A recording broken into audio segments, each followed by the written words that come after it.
ሰራዊት አብይ አሕመድ ኩሉ ግዜ በዚሁ ዘይሕመ ዋላ እንተኾነ ሕዚ እውን ህድማ ጀሚሩ ኣሎ ካብ ቦታ ናብ ቦታ ዝሃድመሎም ዘሎ ክንገልፅ ክንምኩር ኢና ቅድሚኡ ግን ሓደ ግዜ ዋላቶም ሚድያ ዘሎ ማሕበረሰብ ትግራይ ናይ ሚድያ ኣካል ዝበሃል ናይ ሚድያ ጥቕሚ ተረዲኡ ዝሰርሕ ይመስለኒ ኣበየናይ ግዜ እንታይ መረዳእታ ተቕርብ ክተቕርቦ ከለካ የናይ መረዳእታ ኣበየናይ ግዜ ኢምፖርታንት እዩ ዝብል ብሱሩ ተረዲኡ ዝሰርሕ ይመስለኒ ኣነስ መንግስቲ ጥራሕ ዘይፈልጥ ናይ ሚድያ ዝመስለኒ ለካተ ሚድያ ዘሎ ማሕበረሰብና እውን ሰኢሉ ሆ እንተዘይኮይኑ ይገብሩ ኣለዉ እንተዘይኮይኑ ሚድያ ንህዝቢ ጥቕሚ ከመይ ጌርካ ተውዕሎ ዝብል ተረዳእ ይመስለኒ ፀላኢ ክሃድም ከሎ ሃዲምካ ኢልካ እንተዘይነገርካ ስቕበሉ ይሃድም እዩ ዘሎ ኢልካ ስቕበሉ እንድሕር ኢልካስ በቃ እቲ ሓበሬታ ተብፅሕ ኣለካ ኢኻ ትርኢ ዘለካ እምበር እቲ ናይ ሞራል ፀወታ ከመይ ገይሩ ተደላዲሉ መፅኡ ክመፅእ ከም ዝኽእል ብስሩ ይርዳእካን ማለት እዩ ሞራሉ ተሰበረ ፀላኢ ሞራልካ ተሰይርካ ኢኻ ፈሊጠካ እየ ምባል ሓደ ዓውደ ኩናት እዩ ፀላኢ ዘይገበሮ ጋኒኑ ክቕርብ ከሎ ኣጋኒንካ ተቕርብ ኣለካ እዚኣ እያ ተሓቂልካ ምቕራብ ካሊእ ዓውደ ኩናት እዩ ብዙሕ ኢቱ ሚድያ ክገብሮ ዝኽእል መረዳእታ ምቕባል ጥራሕ እንተይኮነስ ስነ ልቦናዊ ኩናት ኣብ ልዕሊ ህዝብና ከይኽፈት እንተተኸፊቱ እውን ኣቃሊዕኻ ዋሪድካ ስዒርካ ምርካብ እዚኣቶም ናይ ሚድያ ስራሕቲ እዮም ሓንቲ ከቕምጥ ሓደራ ብካሊእ ከይትርጉሙለይ ቅድሚ ናፍታ ትርእይዋ ዘለኹም ሰበር ምእታወይ ኣብ ሚድያ ትማሊ ንሕና ናይ ቆቦ ኣቕሪብና ነርና ምስኡ ዝተሓዝ ስለ ዝኾነ እቲ ህድማ ብላዕላይ ብዓፋር ዝግበር ዘሎ እውን በዚ ተጀመርናዮ ፀገም የብሉን ትማሊ ኣብ ቆቦ ዝነበረ ኩነታት ንሕና ቀጥታ ኢና ዘጊብና ኣብኡ ዝነበረ ፍቲ ጥቓ ዝነበረ ሰራዊት ትግራይ እውን ፍልፍልና እዩ ፋኖ ባዕሎም እውን ፍልፍላትና እዮም ናይ ባዕልና ውሽጢ ማሕበረሰብ ደሊና ንረኽቦም ፍልፍላት እውን ፍልፍላትና እዮም ሕዚ እታ ኩነታት ከመይኣ ነይራ ቃኝ ዝበሃሉ ቶም ሳተላይት ዝበሃሉ ቃኝ ዝብልዎም ቀዲሞም እንዳሃንደሱ ዝኸዱ እዚኣቶም ንቅድሚት መፅኦም እቲ ዋና ምክንያት ናብ ትግራይ ንምሕላፍ እዩ ኣሰፋ ቸኮል ክመላለሰሉ ዝቐነየ ዕላማ ምፍፃም እዩ ናብ ትግራይ ንምሕላፍ እዩ ናብኡ ንምቕራብ ክሓስቡ ከለዉ ናይ ፋኖ ሓይሊ ብጎጃም ዝነበረ እንዳፀረገ ካብ ቆቦ ሒዙ እስካዕ ደሴ ኣብ ወሰና ወሰን ዘን ከተማታት እዚአን ኣሎ እቲ ናይ ፋኖ ሓይሊ ኣሎ ሕዚ ኣብ ጥቕኡ ዝነበረ ፋኖ ንምንታይ ናብዚ መፀኒ ናብ ትግራይ ኢቲ ዕላማይ ኢቱ ኒሕ ናይ ፀላኢ ናብ ትግራይ ንምእታው ክኽልክለኒ እዩ ንዝበሎ ፋኖ ናይ ፋኖ ሓይሊ ንክወቅዕ እፍተን ቅድም ኢልና ንልዕለን ዝነበርና ናይ ቆቦ ከባብታት ኣብኣተን ኢሰፊሩ ካብኣተን እውን ወፂኡ ነቱ ኣብ ጥቕኡ ዝነበረ ፋኖ ደምሲሱ ናብ ትግራይ ንምምፃእ ነይሩ ዕላማ ኩናት ይኣውጁ ቅድሚ ሕዚ ዋላ ኣውጅዎ እንተነበረ ኣቲኻ ናብ ትግራይ ብድሮን ምውቃዕ ምእዋጅ እዩ ሸረሪና ከይድካ ናይ ትግራይ ሰራዊት ምውቃዕ ምእዋጅ እዩ ካልኦት እውን ከምኡ እዮም እዚኣቶም ከም ዘለዉ ኮይኖም ሕጂ እውን ብትዕግስቲ ዝፅበዮ ዘሎ ሰራዊት ትግራይ ጊደፍ ዝብል ዘሎ መንግስቲ ትግራይ ጊደፍ እዩ ዝብል ዘሎ እቲ ፀላኢ ግን በዚ ዓይነት መንገዲ ኩናት ጀሚሩልና ኣሎ ኢልካ ክስራሕ ነይርዎ በይንን ኣይና እዚኣ ሰሪሕና እያ እንደም ገሊኦም ኩናት ኣይነበረ ናይ ደቃይቕ እያ ነይራ ይብል ሕልኩስ ኣበይ ፈሊጥዎ ኣበይ ፈሊጦሙ ይገርም በቃ ኣነ ይድኑ ከመይ ጌርካ እዩ ናህና ሓይሊ ማለት ኣብ ሚድያ ሃለው ካሊእ ሃለው ተረዲእዎ ኣየናይ ኢት መንገዲ ነቲ ህዝብና ዘዋፅእ ዝብል ተረዲእዎ ንቅድሚት ንምስጋር ብጣዕሚ ከቢድ እዩ መትሓዚ ዘይብሉ ከም ኣብ ክሻ ማይ ከም ምምላእ ኮይኑ በዚ ተሸሸሽ ዝብል ገሊኦም ምስ ፀላኢ ተኸይዶም ዝሰርሑ ባንዳታት ኮይኖም ዝሰርሑ ገሊኦም ተሰራሕካ ዕንቅፋት ዝኾኑካ ከመይ ጌርካ ያንነት ተሓይዝካ ንፅባሕ ንጎ እንታይ ዓይነት ፍረ የፍሪ ዝብል የብሎምን በቃ ምሕሰብ የለን ይሕዝን ስለዚ ገለገሊኦም ከዓ በርቃዊ መጥቃዕቲ ገይሩሉ ፋኖ ሃንደበታዊ መጥቃዕቲ ፋኖ ገይሩሉ ንብልፅግና ይብሉ ከምኡ ኣይኮነን ሓደ ሓቂ ከምኡ ኣይኮነን እንተዝኾኑ እውን ከምኡ ጌርኩም ዲኹም ክትሰርሑ ነርኩም ግን ይገርመኒ ግን ከምኡ ኣይኮነን ተሓቂ እንታ ዝበልኩም ቶም ቃኝ መፅኦም ናብ ፋኖ فانو جن سميعهم حديرهم كمصوهم مخانم سميعهم حديرهم وردنا يمحرا تولدتي اما كلاكيون سلازلو سميعهم حديرهم فانو كم زمصو تمقاني اب 11 فرقان كل علي توهيل نيرو تلاعيلهم بتخكل 12 فرقان كبابي اكزاكتلي ندم 12 فرقان كفيتهم ماتا مالت تراخيهم مفتاح الراخو لا زدليوا ابا تراخيهم تراخيهم تيوم تصبيهم تنفانه تصبيهم زيهم كعي موصل لو نعهم كدمسسو قاኝ قدميت دحريت كعت سراويت يقرب له كم زي اخوينا يا مصيا تجميرا حنت ساعات يا وسيدا تداليهم سلط صنح زيهم سميعهم سلط صنحو اب حنت ساعات فحفح بيلمهم تبتاتينهم دحريت ما جميرو انسحيبهم اوريدي دحر كاب 12 فرقان اسكاب حدن فرقان زنبره صعصع نيرو كاب حدن فرقان اسكا 2 فرقان زنبره تحتريم نيرو مهدام قلوب النهابكا شفان النهابكا مهدامي نيرو دحر هاديموم 4 ساعات كبابي يكفت منقد توهيل ناي قبون اللماتان منقد تعاصي نيرو 4 ساعات كبابي يكفت توهيلو قطاي كران مخاين غلغل انت زي كوينن 5 فرقان رفدي دارغانا فرق معال توصح خلو كن مكيناون محلاف تجمير اوريدي تناي ايثيوبيا سراويت هاديمو يتزغفته كن بعلي سويل قطامي شفتا بوتين شفتا خحلف توكيسو طرار عبيل خمس خده ناي دقايق نيرن يلكاتنا اسو مالت انت فريدول كا كويز مص زلو كبل عكا تግራይ انت زي ولا عخو يلهالي خو كويز مص زلو كمي غير كاتم قرقرولو نتخم زولس انتي انت الكا انتي انت سريح خايو ناوقم ነገር التغيرو تحزي تصلع فريد وز مص زبل انتي الكا اخا ردي خانا قم ነገር نخسرح تغبرهم انا بتعامي يوز غرمني نزيو وني ما اخل ميديا نولو نزيو ونيو منግስት ትግራይ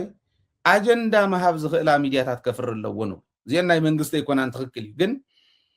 after صعصع ناي كوينات اوان حبيرنا اينا سريحنا ميدياتات طرنيفنا اينا سريحنا طرنافه زي يفلطو شعون اي كندي نسوم زي طرنفو زنور سبات ግን حزون طرنافه سحيتهم نتقوم ነገር كن سرحلو نخللو እንዳበተንዎ ዝኸድሉ ኩነታት ብጣዕሚ ይሕዝንዩ የተሓሳስብዩ መንግስቲ ይኻል ይዝኽል መንግስቲ ናብ ሓደ ከምጾ ክእል ኣሎ ተፈለየ ተኣምር ዘለዎ ተፈለየ ብቕዓት ዘለዎ ሰብ የለን ቶም ዩቱበራት ክመፅሎም ዋላ ሜይንስትሪም ሚድያታት እውን ናብ ሓደ ክንመፅእ ኣለና ይትረፍዶ ናይ ፕራይቬት ዝበሃላ እተን ናይ መንግስትን ፕራይቬት እውን ፕራይቬትም ናይ መንግስትን ከምታ ናይ ኢትዮጵያ ተቀናጆማ ዝኸዱ እንዮ ተቀናጆኻ ምኻድ ንምንታይ ኣብየካ ይሕዝን ትክክል ኣይኮነን ፋኖ ይተዓወት ኦላይ ይተዓወት ካሊእ ይተዓወት እዚኣቶም እንተዘይሰሪሕናሎም ናቶም ይስቕበሉ ኣፍሉጋም እንተኮይኑ ሚድያ ኣይኮነን እዚዩ ተቂልካ ናይ ዩቱብ ፍራንክ ክትቀርብ እንተኮንካ ፅቡቅ ንሱ ኢቲ ዕላማኻ ንሱ ኢልና ንኽእል ህዝባዊ ዕላማ ሃልዩና ናይ ብሓቂ ህዝብና ክነሳግር እንተኮይንናቱ ዕላማ ግን ከማ ኣይኮነትን ግደፉ أنا زي تناتي تخكل مالتي يكونن جن سيمبلي يا زيا زخونت من قصقاس قبر كله دبلوماسيو توقع كتكون كتكل اللوات ناي ميديا صراحة ناي ميديا نوشت إن دقن عالم لخاوي جلوباليو تحسوا ميديا بتفطروا لازم دقز اللون سمعنا كناتي نورنديو أي من وجاي نورنديو يتبقى جمرتن ترى يتبقى خمس جرا جميرة زولو وزلو سويت زمت بدقي إن جميرة أبي واقع تمليسا تزحلفوا نيرم تدمسي سمولان تزغونو حليف الله نبتقرأي إزيو تنايت ده حيلجن حبيرو سل السرح مردعتها من يهيب السنو نعوم نقدفونا تمزم الكتم أفتات ملكتنا جن كنسرح لنا أقباب بزلو ومن قد تقانا جخا تنابي بكا مسرح ناي قد نكون خلالو وزو الأمناتي زلني I don't know من قد سقرايب منتهكم ترقوم يفلتن نمسا نافتو نايلومي مدبنا برقص زيون مدب أكل مدبنا إنتو ولنا زحفره يكونن صبق مغري لي زعمن وصلوه يتكم يزوالكم تجاجين تقوين أنا ونكرم دلوية جن عايدة تقومنا لون ينتقم اللون زل نايل سلز حسبي بود رجعن تقوم جيمكم مو كرداكم يزول أمنا تلني نافتو هيد ما نمسا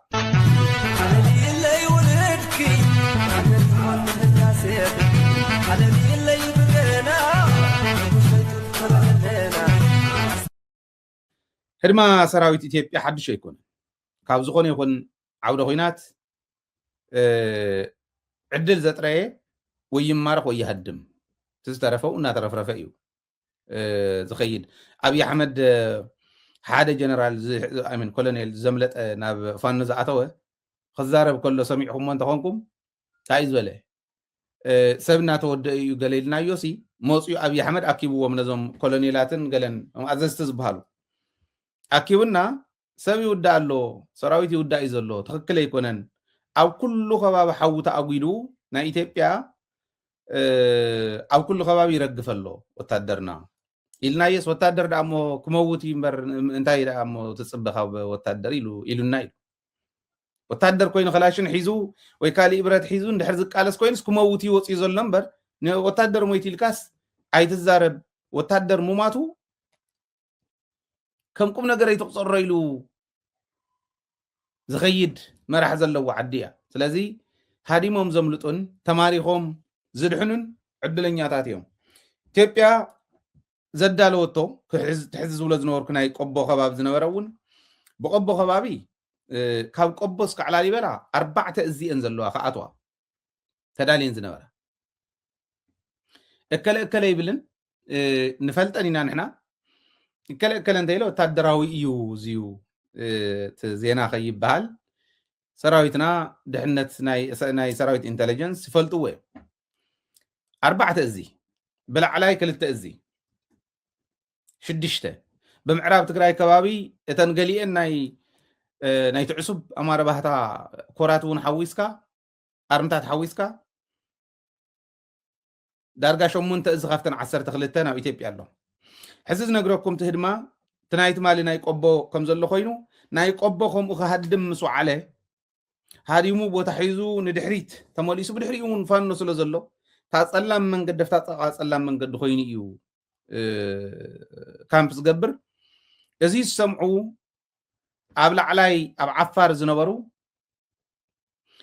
እምበኣር ፋኖ እንድሕር ከምዚ ገይሩ ወቂዑ ናይ ዓፋር ሓይሊ ኣተኩም ኣሎ ከምዚ ገብር ኣትዩ ይወፅእ ኣሎ ድሕነት ከምዚ ይህቡ ኣለው ዝኣተወሉ መዓልተ ይፍለጥን ምስ ተባህለ እንታይ ገይሮም ለይቲ ሰዓት 5 ናብ ሎሙ ዘውግሕ ለይቲ ሰዓት 5 ናይ ምሸት ሰዓት 5 ናይ ምሸት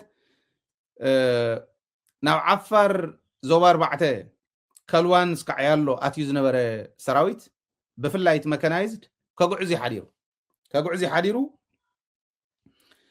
እዚዩ ብመስመር ዞብል ገይሩ ይወፅእ ንላዕላይ ናብ ጭፍራ ገጽ ማለት ብታሕታይ ዝነበረ ብዞብል ገይሩ ናብ ጭፍራ ይወፅእ ብላዕላይ ዝነበረ ኣብ ከልዋን ከባቢ ዝነበረ ከዓ ካብ ከልዋን ናብ እዋ ናብ ጭፍራ ይኸይድ ብኣውራ ናብ ኣውራ ንመስመር ኣውራ እዋ ጭፍራ ይኸድ ማለት ከልዋን ንነዘናባና ቅርብ ዝበለት ስለ ዝኾነት እናወፀ እስካዕ ጭፍራ ይኸድ ኣሎ ማለት እዩ እስካዕ ጭፍራ ንምንታይ ናብ ጭፍራ ዝወሃለል ዘሎ ክልተ ምክንያት ክህልዎ ቁፅሪ 1 ከምቲ ዝበልኩኹም ብቆቦ ከባቢ እናተደፍአ ስለ ዝመፀ ናይ ግድን ብኡ ክኣተለኒ ዝብል ህሊ ከለዎ ደቡብ ትግራይ ሒዘ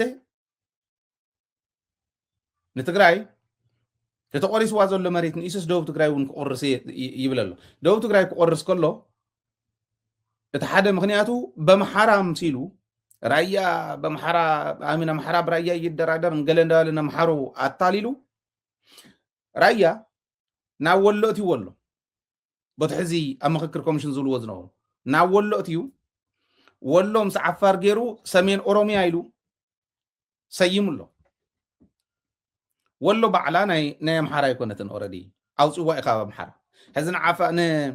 ናይ ኣምሓራ ሓይሊ ተጠቂሙ ግን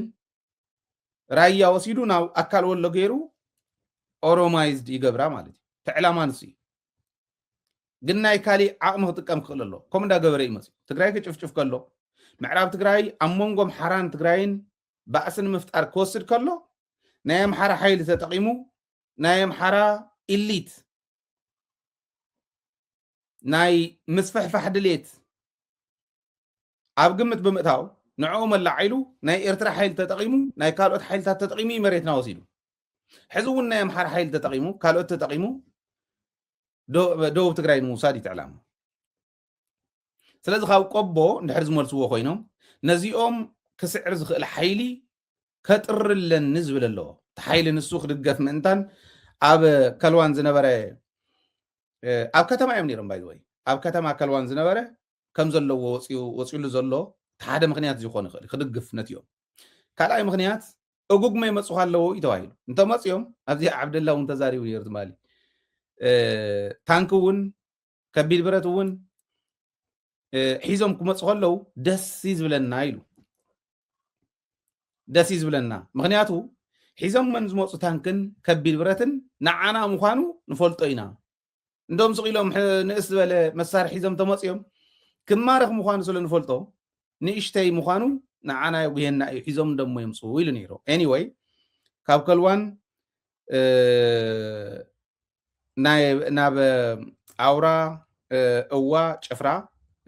يوم زغلو كم زولكم بكتما كلوان يوم كبيد برات معت مغازن قميت أمزلو بزول قبو يالو بيصبر شرشر إذا مسمر زيتو وانا مسمري لهم حزمو زنورو تحزي تمالي مسفان نون زرخهم زي تنايصم ده حيل جن حاوير يسرح خمزة تريوه فانو نتقرأي حليف كاخت وقع يتخلني قال بقال تزاري ويو جنرال تفرمم نتقرأي حليف كا موقع أي كالن تقرأي انت توقع أمحارا خمز وقع سلين فلت حليف كان نتقرأي موقع أي كالن لازم تقرأي وقع خلص إلا نرئي نحن أولنا أمحارا وقع خلص إلا نرئيني تناوي وزخدو لصوم دز تفطر اللو نزي مالتي سلازي نزي حزي خبير برات مهدامو والكبرت برات حيزو عدو خጭፍጭፍ እንዲዝ አምጽዎ ዝንሄ ባይዘወይ ኣብ ዓለም ናይ ባዕሉ ህዝብ خጭፍጭፍ ዝኣመኖ ክጭፍጭፍ ከበት መሳርሕን ጥይትን ቦምባን ዝገዝእ ሓይሊ እንተሃልዩ ወይ መንግስት እንተሃልዩ ናይ ኢትዮጵያ መንግስቲ ቁም ነገር ተዛሪበ ኢሉ ባጫው ዝለምቅነ ዝሕስዎ ዝነበረ ሰሚዕኩም እንተኾንኩም 40,000 يرنا سراويت يلو مروخ نا 48 شح كبابي مروخ طرح موت كلتا إدناتو غيركم حسابو تو سيمبل كالكوليشن مبارا اللو كالكوليشن سلسة 4 إيدي تزمارخ مس عاوي يوصل زخونه تيمم كعايوم زغولو يكونن سلع غريفو مي سراويت تግራይ ግን ትሙሩኽ ጥራሕ ልዕልቱ ባጫን ይሩና ዝብሎ ዘሎ ሰራዊት ካበይ ዝመፁ ዳዮም ቶም ከምኡ ዝበሉ ዝተማረው ኣነ ሕዚ ሙሩኽ ዝብለኩም ዘለኹ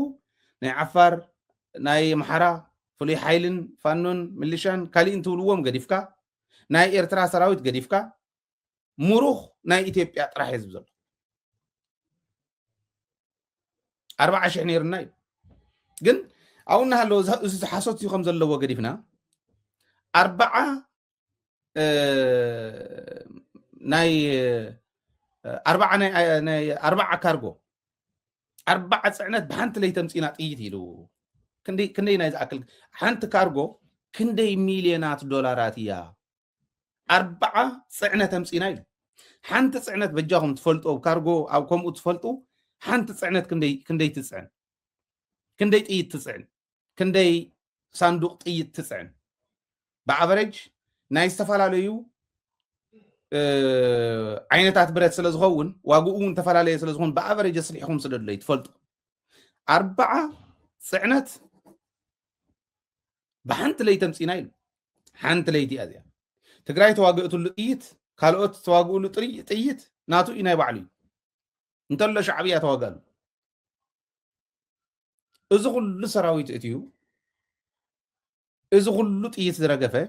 بحد ليت زمصخ يመስلكم بحد ليت خندو امصينا ኢሉ ክዛረብ ከሎ ባጫ እስኪ ዝነርባ ጽዕነት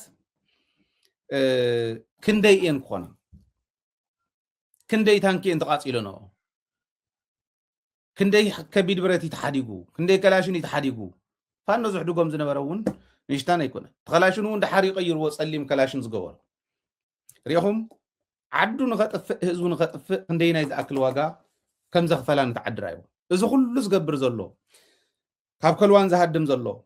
كاب كلوان ترى حيكونن هاديمو كاب قبون كم